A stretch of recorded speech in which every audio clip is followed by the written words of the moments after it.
Award তো মানুষকে উজ্জীবিত করে, অনুপ্রাণিত করে, তবে আমাকে একেবারে অভিভূত করেছে। কারণ হচ্ছে যে আমি 26তম ট্র্যাব অ্যাওয়ার্ডকে আমি কৃতজ্ঞতা জানাই যে তারা আমাকে খুঁজে পেয়েছেন এবং তারা আমাকে আমার সমাজসেবাকে তারা দেখেছেন, পর্যবেক্ষণ করেছেন এবং আমাকে এই উপযুক্ত মনে করেছেন আমাকে এই অ্যাওয়ার্ডটি দেওয়ার জন্য। আমি আসলেই অভিভূত, মানে আমি কিছু বলতে পারছি না যে আমি এতটাই অবাক।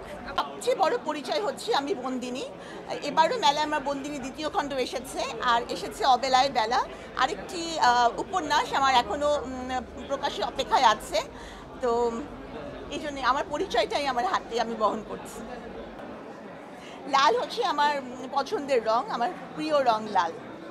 তো যে কোনো দিনই আমার যে কোনো স্পেশাল দিনে, যেমন আজকের দিনটি, আজকে এই পুরস্কারের দিনটি আমার জন্য স্পেশাল, এই জন্য আমি লাল শাড়ি পরেছি। বন্দিনী দ্বিতীয় খণ্ড মাত্র পরশুদিন এসেছে, তো মেলায় প্রথম দিকে দর্শনার্থী বেশি থাকে, তো সবাই এসে মানে তো দেখা যাচ্ছে যে সবচেয়ে বেশি আমাকেই খোঁজে, সেলফি তুলতে চায়, কথা বলতে চায়, বইও নিচ্ছেন মানুষ। আমি মনে করি যে শেষের দিকে মেলায় ক্রেতা আরও বেশি বাড়বে। আমার নাটকটি এখন অন এয়ার হবে, সব কাজ হয়ে গেছে, তো দেখা যাক দর্শক দিলে নাটক করবো, আর না হলে আর না, এটাই শেষ। না, চলচ্চিত্র আমার মনে হয় যে চলচ্চিত্রের যারা নায়িকা তাদের একটা গ্ল্যামারাস লুক থাকে, মানে এটা আমাদের ধারণা আমার সকলেরই। তো ওই গ্ল্যামারাস লুক আমার নাই, তো আমি মনে করি না যে আমি সেই জন্য উপযুক্ত। হ্যাঁ, শাকিব খানকে নিয়ে সিনেমা বানানোর ক্ষমতা তো আমার নেই, তো কেউ যদি বানান, আমি মনে করি বন্দিনীর প্রতিটা পর্ব দিয়ে একটা সিনেমা হতে পারে। তবে শাকিব খান যে ধরনের মুভি করেন, নায়ক চরিত্র প্রধান থাকে, তো সেক্ষেত্রে বন্দিনীর চরিত্রে হয়তো উনি অ্যাপ্রোপ্রিয়েট হবেন না, কারণ হচ্ছে যে উনি নায়ক প্রধান চরিত্রেই বেশি করেন।